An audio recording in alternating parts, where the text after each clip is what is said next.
Si yo no resuelvo este segundo punto, hoy sería un cristiano ortodoxo oriental y no católico. Entonces, el segundo punto, ese es del papado. Ese es del papado, totalmente.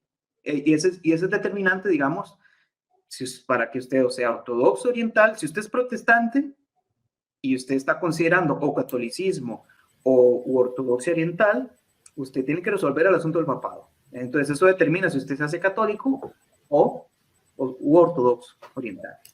Digamos, la academia ahorita o los apologistas, los teólogos, como para mí el mayor referente es Swansona, ¿no? Y también está, ¿cómo se llama este muchacho? Joe Schmeier, creo, que tratan muy fuerte el asunto del papado. Steve Ray, digamos, yo mis referentes de teología son de Estados Unidos, todo lo veo en inglés, lo leo en inglés, y pues fueron muy importantes. Igual también otro amigo, Alejandro Hincapié, un gran amigo, un católico muy preparado. Él estuvo un tiempo en la ortodoxia oriental y su percepción de las diferencias, digamos, entre ortodoxos orientales y la Iglesia Católica, pues eran mínimas, digamos. Pero el punto del papado sí era muy importante, digamos. Cuestiones del purgatorio, las cuestiones de la Virgen María, son cuestiones casi que semánticas y así, pero casi que se tiene la misma visión del asunto. La cosa es que los ortodoxos no han definido, porque ya no tienen forma de hacerlo, ¿verdad? No han definido formalmente, no han como se dice, su lenguaje, su manera de referirse a ciertos asuntos teológicos no ha avanzado, digamos. Entonces, por eso no dicen, el purgatorio, no, eso no. O la Inmaculada Concepción, no, eso no. Pero resulta que los conceptos sí los tienen y la creencia sí la tienen, solo que no la han formulado de la misma forma que lo ha hecho la Iglesia Católica, en la misma forma que lo ha hecho el magisterio de la Iglesia Católica, y principalmente el Papa, por supuesto, porque no hay magisterio sin el sucesor de Pedro. Exactamente. Entonces, para mí, ese punto fue clave. Y de verdad, la persona que más me ayudó para eso fue mi amigo Alejandro Hincapié. Y este grupo de WhatsApp en el que estábamos. ¿No? Entonces, eso fue un punto fuerte, porque claro, o sea, ¿de qué contexto vengo yo? Y comunidades neopentecostales anticatólicas, claro, el Papa es el falso profeta, el Papa es el anticristo, es el usurpador de Cristo, etcétera, etcétera, etcétera. Entonces, esa imagen se me tenía que quitar, se me tenía que caer, ¿ya? Y pues claro, cuando uno ve el trabajo teológico, digamos, que se ha hecho para explicar, de hecho, Mateo 16, ¿verdad? El clásico, Mateo 16, 18 y 19, yo te digo que tú eres Pedro, sobre esta roca edificaré mi iglesia y a ti te daré las llaves del reino, todo, etcétera, etcétera. Yo ese pasaje, desde mi época como neopentecostal, yo sabía que ese pasaje bíblico era católico, era muy católico. Yo sabía que era el pasaje bíblico que usaban los católicos para fundamentar su creencia en el papado, en la creencia en que el obispo de Roma es el sucesor de Pedro, y que la figura de Pedro es sumamente importante en la iglesia naciente. Yo ya lo sabía, pero claro, uno se conformaba con algún comentario bíblico de algún teólogo protestante, algún teólogo reformado, y ya no me hacía más bulla. Pero llegó un momento en el que sí, ya después sí me hizo mucho ruido y yo no tengo que resolver esto. La lectura más natural de este Mateo 16, 18 y 19 es la postura católica. A esa conclusión fue la que llegué. Tratar de explicar que la roca, que aquí, que allá, que aquí, que allá, el nombre, etcétera, etcétera. Yo decía, esos son, es muy rebuscado, ¿no? Es querer complicar el asunto. Y para mí, pues, yo llegué a esa conclusión. La lectura más natural del texto es, pues, obviamente la importancia del ministerio petrino, ¿verdad? Más si uno después ve el significado de las llaves con Isaías 22, 22, todo eso. Y me cobró demasiado sentido, o sea, me cobró demasiado sentido. Y dije, sí, esta fue la intención de Jesús, esta fue la intención de Jesús con Pedro, con los apóstoles en comunión con Pedro, hacer un nuevo Sanedrín, etcétera, etcétera, como Jesús en Mateo es presentado como nuevo Moisés, y así. Ese fue el fundamento teológico, bíblico teológico, tanto el Nuevo como el Antiguo Testamento, ¿verdad? Si nos ponemos a ahondar en esto, pues no terminamos, pero es como el panorama general, ¿no? Listo. Sí, porque ese es el panorama, enseguida lo resolvemos, enseguida le damos la estocada.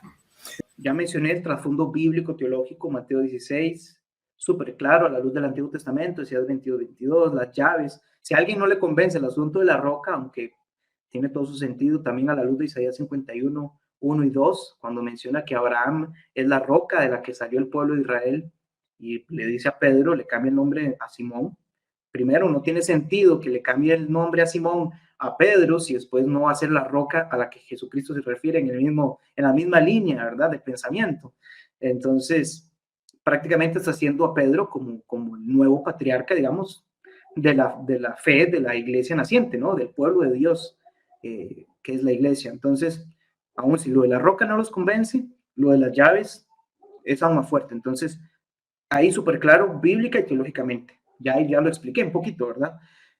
Pero históricamente es mucho el peso también que tiene el obispo de Roma en los primeros, pongamos los primeros 1000 años de cristianismo, porque ya entrando al siglo XI se da el gran cisma entre Oriente y Occidente, los ortodoxos orientales y por ahí otros más, y antes que ellos no reconocen la autoridad del obispo de Roma, no reconocen la autoridad o la jurisdicción universal del obispo de Roma, sobre toda la iglesia, y ellos se separan, ¿ya? Pero es innegable durante los primeros 1000 años, y de esto pues han escrito ya bastantes teólogos y académicos y demás, en algún momento yo escribiré lo que tenga que escribir, nada. Y es muy claro históricamente el papel incluso del obispo de Roma para resolver asuntos de herejías de Oriente, que digamos que yo creo que posterior al arrianismo, casi que todas las herejías posteriores son de Oriente, casi que todas. Y ahí tiene que meter mano el obispo de Roma y resolver las discusiones que tienen. Entonces, no podría entrar en detalle de toda la evidencia que hay, digamos, de los papas que fueron pues claves para precisamente defender y hasta definir o proclamar la fe cristiana ortodoxa frente a tantas herejías. Como digo, la mayoría casi que siendo de Oriente, ¿no? Entonces, el fundamento bíblico teológico de Mateo 16, 18 y 19, Lucas 22 también, y de Juan 21, el puro final de Juan. Todo el papel de Pedro es evidente en el Nuevo Testamento. Y pues el asunto ¿verdad? Yo creo que el punto que más le cuesta al protestante o al que tal vez no cree en la postura católica es cómo es esto un oficio que se tiene que transferir o que se traslada, ¿no? O que tiene sucesión. Pues ahí viene lo de la sucesión apostólica, ¿no? Que es súper claro, digamos, que alguien ocupe su lugar en Hechos capítulo 1 y 2, en Hechos 1, perdón, el asunto de la imposición de manos, el asunto de que la intención de Jesús es hacer un nuevo Sanedrín, y pues era o sea, había un cargo sucesorio del sumo sacerdote, etcétera. Un montón de argumentos hay ahí. Entonces, eso se puede justificar bíblicamente e históricamente así se dio, así se ha dado. Se puede trazar los obispos, ¿verdad? El Papa, desde el Papa Francisco hasta atrás, ¿verdad? Hasta llegar a Pedro, después Lino, después Anacleto, después Clemente, etcétera, etcétera, etcétera. Y ahí tenemos, pues, ese punto. Y por eso, digamos, para mí se me hizo súper claro, pues, precisamente por esto. Y de hecho, desde que los ortodoxos orientales pues ya no están en comunión con el Papa, pues ya no tienen un concilio ecuménico, no han podido, no han logrado realizar un concilio ecuménico, por eso llegan hasta el 7º concilio ecuménico, hasta el Nicea II, llegan los ortodoxos, de 787. Entonces, de ahí ya no tienen más concilios. ¿Y por qué? Porque un concilio ecuménico era avalado, era aprobado o era autorizado por el obispo de Roma. Entonces, ahí no hay vuelta de hoja. Digamos que para mí se me hizo súper claro por esto.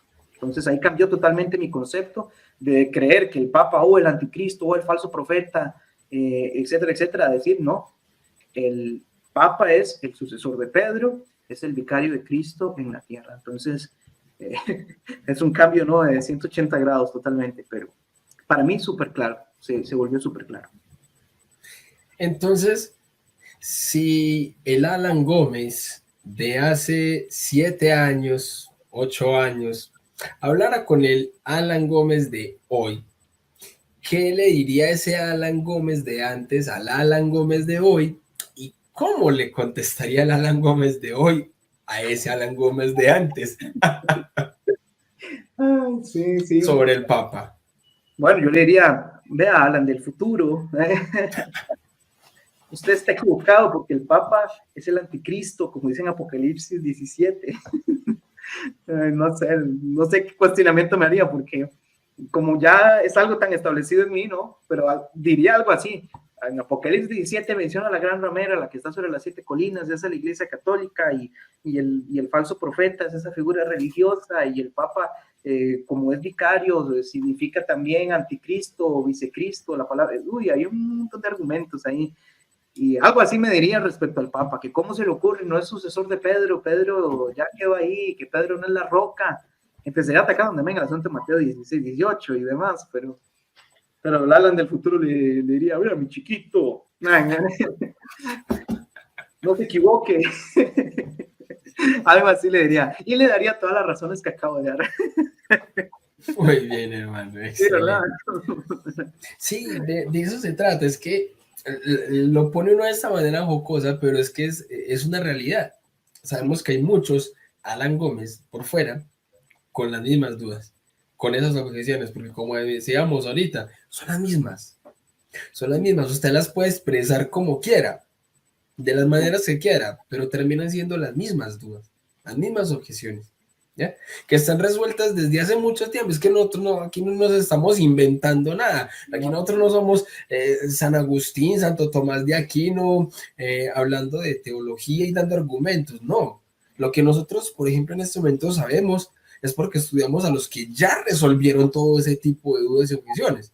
El problema de los que están afuera es que no buscan esas respuestas a las objeciones, se quedan solo con las excusas.